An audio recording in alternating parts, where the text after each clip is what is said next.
Non-marital property is property that A, the spouse received during the marriage or prior to the marriage as an inheritance or a gift, or property that was acquired prior to the marriage.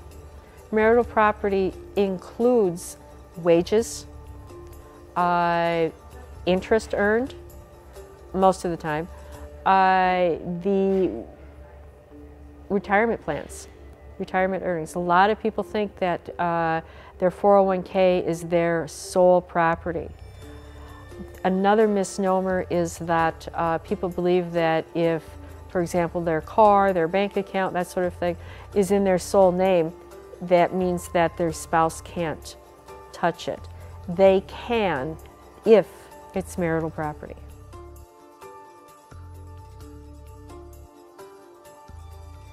Well, you can do, of course, an asset locator, and in essence, you get a private entity to attempt to locate assets. Sometimes it's real hard to find it. You can trace it in the sense that if you know where the bank accounts were and they were cashed out just prior to the commencement of the divorce or during the divorce, then, and you can't find them now, then there's a presumption, so to speak, that the other spouse took them. The courts really frown on that, and if you are able to show that your husband, for example, cashed out $100,000 in savings bonds and they're just gone, that $100,000 is going to come off of their share of the marital property.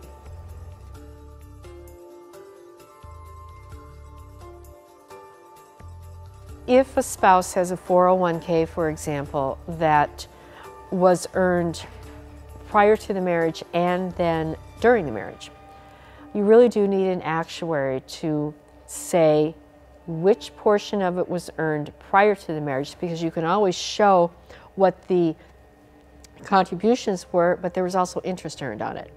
So you want an actuary to be able to say, well, you know, $100,000 was earned prior to the marriage and $300,000 after the marriage.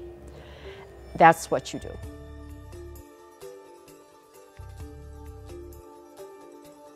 The Supreme Court in Nardini v. Nardini set out that there is a distinction between active and passive assets. A passive asset would be, and I believe this is the example they used, you take a Rembrandt painting that you buy prior to the marriage, put it in a safe deposit box, and it just sits there. That's passive, and it triples in value. Well, that's just because of the passage of time. You didn't do anything to that Rembrandt to make it increase in value.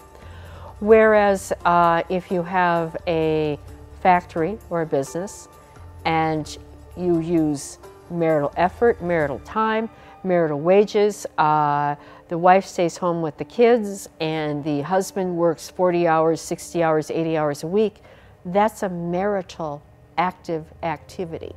So therefore therefore the asset becomes active. An asset that you put marital time, money, and effort into will likely be considered active and thus marital.